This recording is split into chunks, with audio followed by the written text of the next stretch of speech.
ये यूरुग्वायन air force flight 571 की कहानी है। 12 अक्टूबर 1972 को एक छोटा चार्टर्ड प्लेन उरुग्वे से उड़ान भरते हुए चिली की राजधानी सैंटियागो की ओर जा रहा था। इस विमान में 45 लोग सवार थे, जिनमें उरुग्वे के एक लोकप्रिय क्रिश्चियन क्लब के 19 रग्बी खिलाड़ी और उनके परिवार व दोस्त शामिल थे। हर साल अक्टूबर में यह यात्रा केवल एक उड़ान से ज्यादा होती थी। यह एक छुट्टी जैसा महसूस होता था। हर साल टीम सैंटियागो जाती थी ताकि चिली की नेशनल रग्बी टीम के साथ एक फ्रेंडली मैच खेल सके, जो इस यात्रा को प्रतिस्पर्धा और छुट्टी दोनों का एक मिला जुला अनुभव बनाता था। यह विमान कोई साधारण यात्री विमान नहीं था। यह एक फेयरचाइल्ड FH-227D था, जो उरुग्वे एयरफोर्स का सैन्य विमान था, जिसे अक्सर नागरिकों को किराए पर दिया जाता था क्योंकि सेना का बजट सीमित था। उड़ान का नियंत्रण एक अनुभवी पायलट कैप्टन फेराडास के हाथों में था, जो पहले कई बार एंडीज पर्वतों पर उड़ान भर चुके थे और उनके पास 5000 से अधिक उड़ान घंटों का अनुभव था। उनके साथ कोपायलट लागुरारा थे, जो एक ट्रेनी पायलट थे जो इस चुनौतीपूर्ण एंडीज मार्ग को सीख रहे थे। उनके रास्ते में एक खतरनाक क्षेत्र प्लंचॉन पास पड़ता था, जो अपने अचानक और खतरनाक मौसम के बदलावों के लिए जाना जाता था। शुरुआत में उड़ान एकदम सामान्य थी और सभी यात्री काफी रिलैक्स महसूस कर रहे थे, लेकिन जैसे ही विमान एंडीज के करीब पहुंचा, मौसम खराब होने लगा, जिसके कारण उन्हें अर्जेंटीना के मेंडोसा शहर में रात के लिए रुकना पड़ा। यात्रियों ने इसे एक मजेदार अनुभव माना और कई लोगों ने देरी के दौरान वाइन भी खरीदी। अगले दिन 13 अक्टूबर को आसमान साफ था और विमान ने फिर से दोपहर के करीब 2:18 पर उड़ान भरी। सभी यात्री चिली पहुंचने के लिए उत्साहित थे। शुरुआती घंटों में सब कुछ सामान्य था और माहौल खुशनुमा था, लेकिन वे सीधे एंडीज की ओर बढ़ रहे थे, जो दुनिया की सबसे खतरनाक पर्वतमालाओं में से एक मानी जाती है। उन्हें यह नहीं पता था कि उनकी यात्रा अब एक भयानक और अप्रत्याशित मोड़ लेने वाली थी।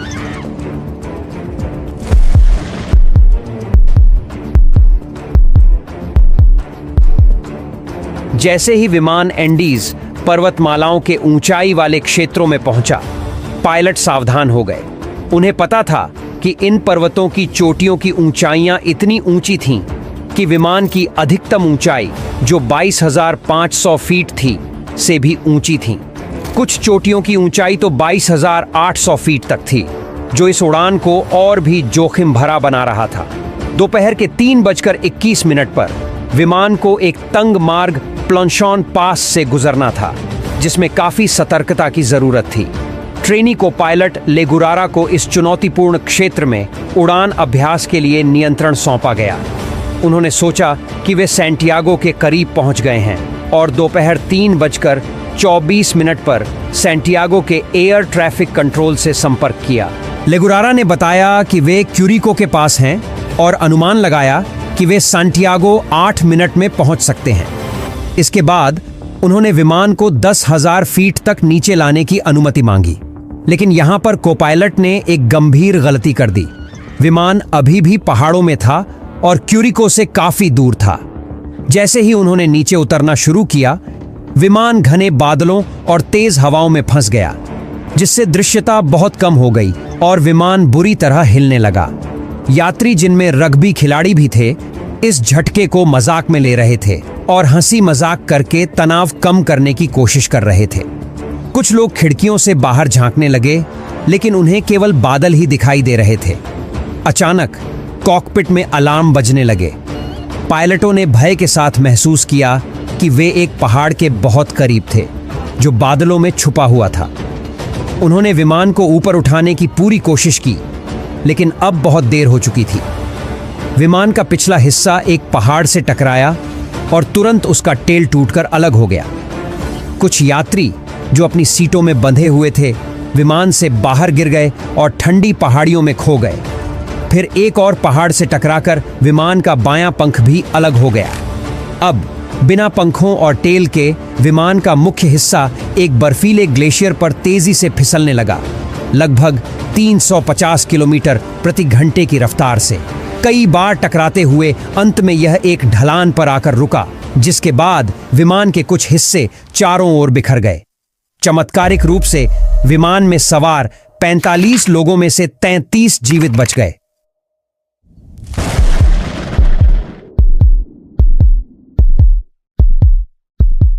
जैसे ही बचे लोग मलबे से बाहर निकले, वे ठंडी हवाओं और कड़ाके की ठंड से घिर गए। एंडीज की ऊंचाई पर स्थित इस एकांत और दुर्गम पहाड़ी ढलान पर जहां विमान दुर्घटनाग्रस्त हुआ था, चारों तरफ बर्फ और ऊंची चोटियां थीं। यहां उनके लिए जीवित रहना लगभग असंभव प्रतीत हो रहा था। उनके पास केवल वही कपड़े थे जो वे पहले से पहन रखे थे, जो हल्के गर्म मौसम के लिए उपयुक्त थे। दुर्घटना के बाद के शुरुआती क्षण बहुत ही उथल-पुथल से भरे थे। कुछ जीवित लोग गंभीर रूप से घायल थे, कुछ सदमे में थे, कुछ मदद के लिए चिल्ला रहे थे, जबकि अन्य अपने परिवार या दोस्तों की तलाश मलबे में कर रहे थे। बचे हुए लोगों में 2 मेडिकल स्टूडेंट्स, रॉबर्टो कैनेसा और गुस्तावो जर्बिनो थे, जिन्होंने तुरंत घायलों की सहायता शुरू की। उनके पास कोई मेडिकल सामान नहीं था, लेकिन जो कुछ भी उनके पास था उसका उपयोग उन्होंने प्राथमिक चिकित्सा के लिए किया। कपड़े या सामान के टुकड़ों को उन्होंने पट्टियों और टूटी हड्डियों के सहारे के रूप में उपयोग किया। कैनेसा और जर्बिनो मलबे में घूमते हुए प्रत्येक व्यक्ति की चोटों का आकलन करने लगे, ताकि सबसे जरूरतमंद व्यक्ति को पहले मदद मिल सके। उनमें से एक सबसे गंभीर घायल व्यक्ति फर्नांडो पराडो था, जिसके सिर में गंभीर चोट आई थी और वह बेहोश था। कैनेसा और जर्बिनो को डर था कि वह जीवित नहीं बच पाएगा। जैसे जैसे उन्होंने घायलों का उपचार जारी रखा, उन्हें अपनी सीमित संसाधनों का बखूबी एहसास हो गया। इस बीच कुछ बचे लोग बाहर स्थिति का जायजा लेने गए। उन्होंने देखा कि विमान का पिछला हिस्सा दुर्घटना के दौरान पूरी तरह से टूटकर अलग हो गया था, जिसमें आवश्यक सामान, अतिरिक्त कपड़े और भोजन भी चला गया था। मलबे के अंदर उन्हें केवल थोड़ी सी खाद्य सामग्री मिली। 8 चॉकलेट बार, मसल्स का 1 टिन, जैम का 1 छोटा जार, मूंगफली का 1 पैकेट, कुछ खजूर, सूखे बेर और वाइन की कुछ बोतलें। यह मात्रा 33 लोगों के लिए पर्याप्त नहीं थी। स्थिति की गंभीरता को समझते हुए सभी बचे लोगों ने अपनी सारी खाद्य और पेय सामग्री एक जगह इकट्ठा की और उसे बहुत सावधानी से बांटने का निर्णय लिया। भोजन का थोड़ा थोड़ा हिस्सा हर दिन दिया जाने लगा, ताकि वह ज्यादा समय तक चल सके। पानी के लिए उन्होंने बर्फ इकट्ठा की और उसे खाली वाइन की बोतलों में भरकर धूप में धीरे धीरे पिघलने दिया। हालांकि यह प्रक्रिया धीमी थी और कई लोग पानी के लिए इंतजार करते हुए परेशान हो गए थे। 13 अक्टूबर की रात जैसे जैसे ढलने लगी, बचे हुए लोग एंडीज में अपनी पहली ठंडी रात का सामना करने के लिए मजबूर थे। कड़कड़ाती ठंड से बचने के लिए वे सभी मलबे के अंदर एक साथ सिमट गए। उन्होंने सीट के टुकड़ों और सामान का उपयोग विमान के खुले हिस्से को ढकने के लिए किया, ताकि ठंडी हवा से थोड़ी सुरक्षा मिल सके। फिर भी तापमान लगातार गिरता रहा और उनके लिए सोना असंभव हो गया। जैसे जैसे रात गुजरती गई, वे इस आशा से चिपके रहे कि सुबह होते ही बचाव दल आएगा। उन्हें लगा कि दुर्घटना की खबर चिली और उरुग्वे तक पहुंच गई होगी और जल्द ही एक खोजी दल भेजा जाएगा। दुर्घटनाग्रस्त विमान एक खड़ी पहाड़ी पर बर्फ में ढका हुआ था, जिससे इसे ऊपर से देख पाना कठिन था। उनमें से हर किसी को उम्मीद थी कि सुबह होते ही बचाव दल आ जाएगा, लेकिन 14 अक्टूबर की सुबह जब हुई तो उनकी उम्मीदें टूट गईं। कोई मदद नहीं आई। उन्हें इस सत्य का सामना करना पड़ा कि वे पूरी तरह अकेले थे।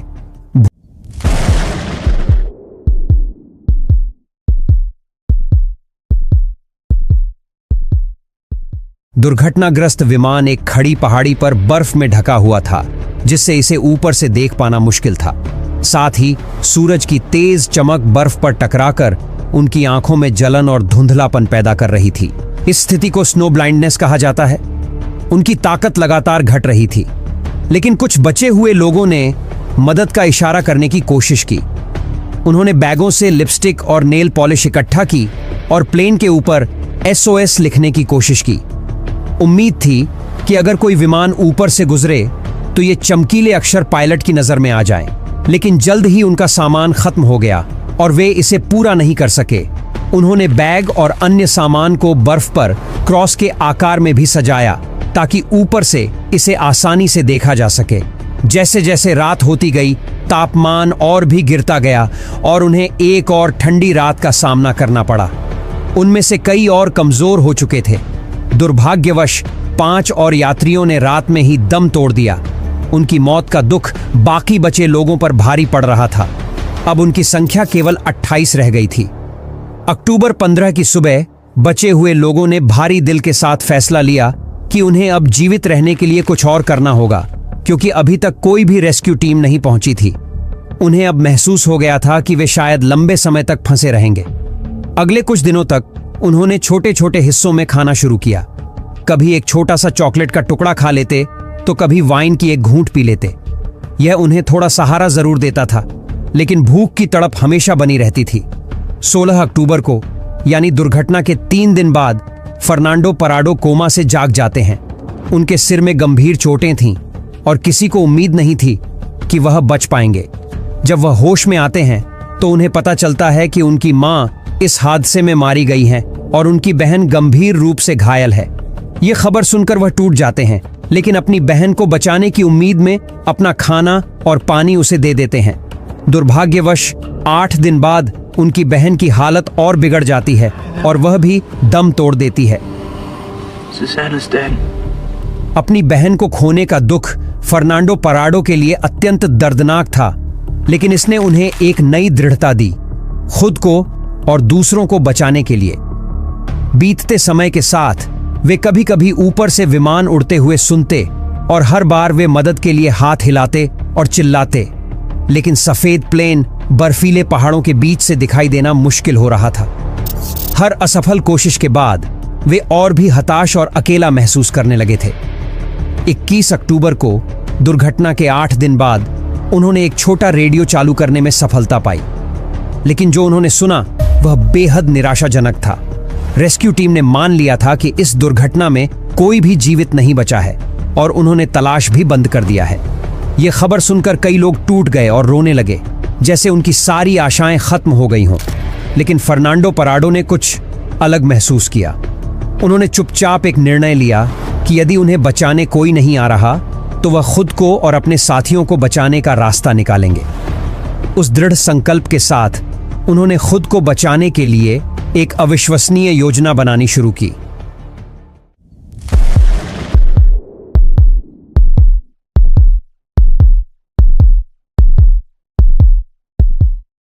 जब उन्होंने सुना कि बचाव टीमों ने उम्मीद छोड़ दी है तो वे दुखी हुए, लेकिन उन्हें अब समझ आ गया था कि वे अब ऐसे ही बैठकर मृत्यु का इंतजार नहीं कर सकते।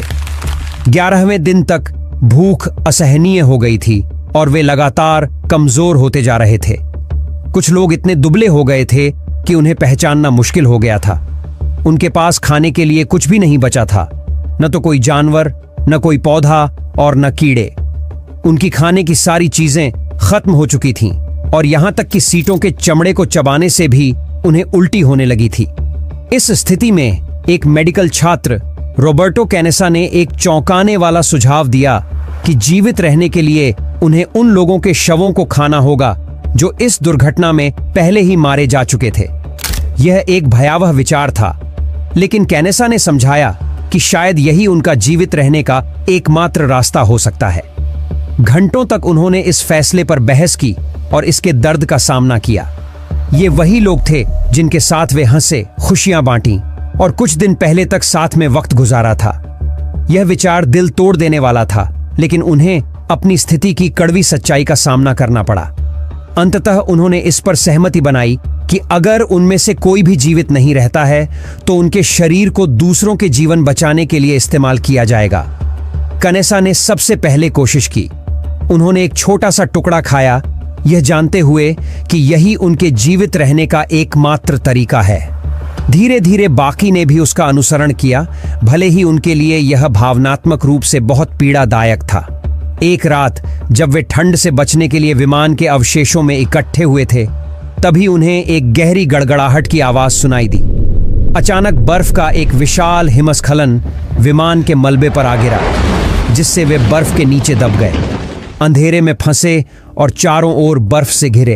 वे सांस लेने के लिए संघर्ष कर रहे थे और डर से कांप रहे थे। 2 लंबे दिनों तक उन्होंने बर्फ में खुदाई की, बाहर निकलने के लिए अपनी पूरी ताकत झोंक दी। यह थकाऊ था, न तो हवा थी और न ही रोशनी, लेकिन उन्होंने हार नहीं मानी। अंततः वे एक छोटा सा सुरंग बनाकर बाहर निकलने में सफल हुए। दुख की बात है कि हिमस्खलन ने उनके 8 और साथियों की जान ले ली। अब केवल 19 लोग बचे थे। हालांकि फर्नांडो पराडो ने हार नहीं मानी। हर दिन पराडो पहाड़ों का अध्ययन करते हुए बचने का रास्ता ढूंढने के बारे में सोचते रहे। उन्हें एहसास हुआ कि वहां रुके रहने का मतलब और भी जानों का नुकसान होगा। अंदर ही अंदर उन्होंने एक मजबूत संकल्प महसूस किया कि अगर उनके पास कोई भी मौका बचने का है तो वह उसे हासिल करने के लिए सब कुछ जोखिम में डालने के लिए तैयार है। उनके इस संकल्प ने दूसरों को प्रेरित किया और उनके साहस ने उन्हें एक उम्मीद दी। वे नहीं जानते थे कि वे बच पाएंगे या नहीं, लेकिन उन्होंने एकजुट होकर अंतिम समय तक लड़ने का निश्चय कर लिया।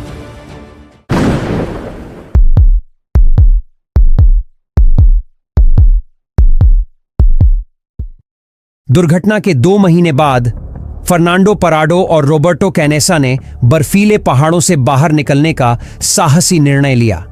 हर दिन पराडो ने ऊंचे पहाड़ों को देखा, इस उम्मीद में कि अगर वे सबसे ऊंची चोटी पर चढ़ सकें तो शायद उन्हें कोई घाटी या सड़क दिखेगी जो उन्हें लोगों तक वापस ले जा सके।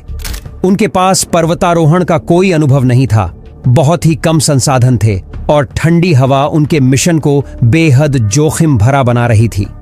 बाकी बचे लोगों ने इस खतरनाक यात्रा की तैयारी में पराडो और कनेसा की मदद की।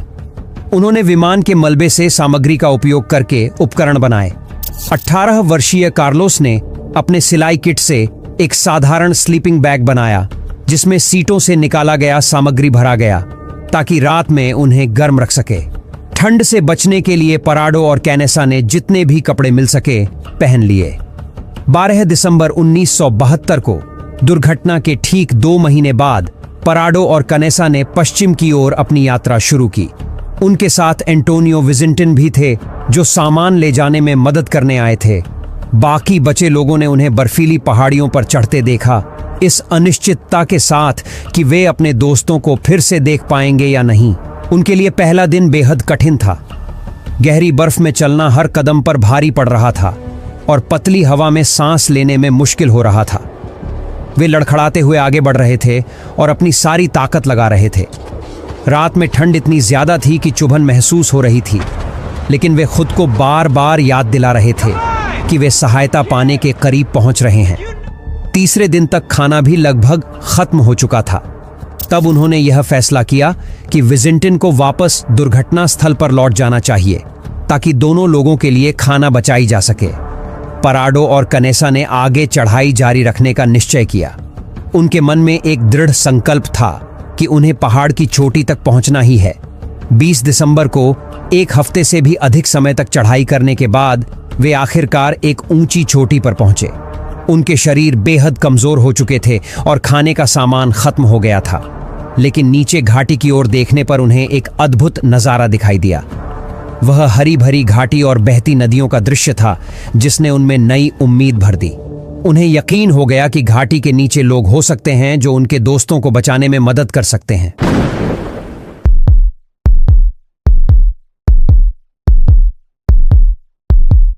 इस नजारे ने उन्हें नई ताकत दी और पराडो और कैनेसा ने घाटी में नीचे उतरने की तैयारी शुरू कर दी। हर कदम उनके लिए दर्द से भरा था। भूख और थकान ने उन्हें कमजोर कर दिया था और उनके शरीर में ताकत खत्म हो चुकी थी।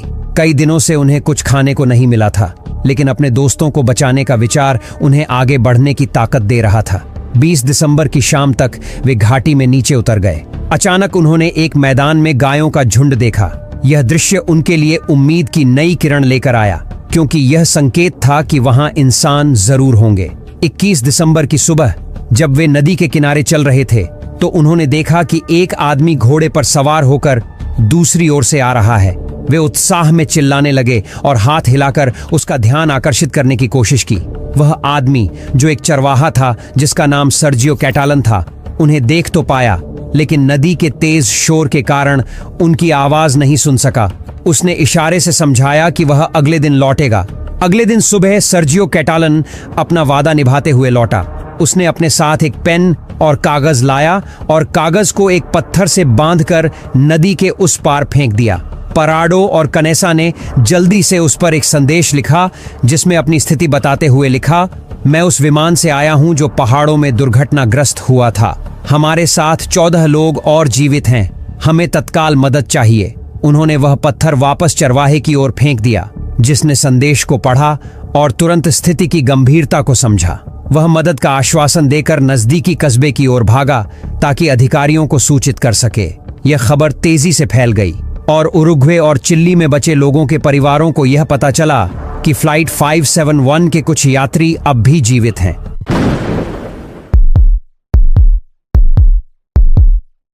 यह जानकारी सभी के लिए किसी चमत्कार से कम नहीं थी। 22 दिसंबर की सुबह 2 हेलीकॉप्टर बचाव दल और चिकित्सा सामग्री लेकर उड़ान भरने के लिए तैयार थे। पराडो ने जोर देकर कहा कि वह बचाव दल के साथ दुर्घटना स्थल पर जाएगा ताकि वह उन्हें वहां का रास्ता दिखा सके। जब हेलीकॉप्टर मलबे के पास पहुंचा तो बचे हुए लोगों ने ऊपर देखा और उन्हें विश्वास नहीं हुआ कि आखिरकार मदद आ गई है। हेलीकॉप्टर की आवाज उनके लिए चमत्कार जैसी थी। बचे हुए लोग खुशी से झूम उठे। वे एक दूसरे से गले मिलने लगे और यह समझने की कोशिश करने लगे कि उनका संघर्ष अब समाप्त होने वाला है। कुल मिलाकर 45 यात्रियों में से केवल 16 लोग 72 दिनों तक संघर्ष के बाद जीवित बच सके थे। जब हेलीकॉप्टर बर्फीले एंडीज पर्वत के ऊपर से उड़ान भर रहे थे तो सभी जीवित लोग खिड़की से बाहर देख रहे थे। उनके मन में संघर्ष की यादें थीं, लेकिन साथ ही वे जीवन के लिए आभारी भी महसूस कर रहे थे। सैंटियागो पहुंचने पर उन्हें अस्पताल ले जाया गया। डॉक्टरों और नर्सों ने तुरंत उनकी देखभाल शुरू की। वे कुपोषण, ठंड के कारण हुए जख्म, ऊंचाई की बीमारियों और भूख से कमजोर हो चुके थे। प्रत्येक व्यक्ति का वजन काफी कम हो गया था और उनके शरीर उनकी कठिनाई की कहानी बयान कर रहे थे। जैसे जैसे यह खबर दुनिया भर में फैली, लोग फ्लाइट 571 की कहानी सुनकर हैरान रह गए। ये एक अद्भुत सहनशीलता और कठिन फैसलों की कहानी थी। हालांकि कई लोगों ने उनकी बहादुरी की सराहना की, लेकिन उनके जीवित रहने के कठोर तरीकों पर भी चर्चा हुई। खास तौर पर अपने मृत साथियों के शरीर का उपयोग खाने के लिए करने का निर्णय, जो उनके जीवित रहने के लिए जरूरी था। बचे हुए लोगों ने इसे ईमानदारी से स्वीकार किया और बताया कि यह उनके न रहने वाले साथियों का बलिदान था जिसने उन्हें जीवित रखा। फ्लाइट 571 की कहानी मिराकल ऑफ द एंडीज के नाम से जानी गई। हर जीवित व्यक्ति के दिल में इस हादसे ने गहरी छाप छोड़ी। आने वाले वर्षों में वे अपनी सामान्य जिंदगी में वापस लौट गए, लेकिन इस हादसे की यादें और उस संघर्ष की सच्चाई हमेशा उनके साथ रही। कुछ ने अपनी कहानी दुनिया के सामने रखी, जबकि अन्य ने अपनी यादों को निजी रखा। उनके लिए हर नया दिन एक उपहार जैसा था, जिसे वे दिल से संजोते रहे। फर्नांडो पराडो और रॉबर्टो कनेसा, जिन्होंने मदद पाने के लिए असंभव लगने वाले कदम उठाए, साहस और अडिग संकल्प के प्रतीक बन गए। उन्होंने अपने अनुभव साझा किए ताकि उन लोगों को सम्मान दिया जा सके जिन्होंने अपनी जान गंवाई। फ्लाइट 571 की यह कहानी सिर्फ एक त्रासदी नहीं थी, यह दोस्ती की ताकत और मानव इच्छा शक्ति की ऐसी मिसाल थी जो हर बाधा को पार कर सकती है। यह एक यादगार गाथा है जो बताती है कि कठिन से कठिन समय में भी इंसान जिंदा रहने के लिए हर मुमकिन कोशिश कर सकता है।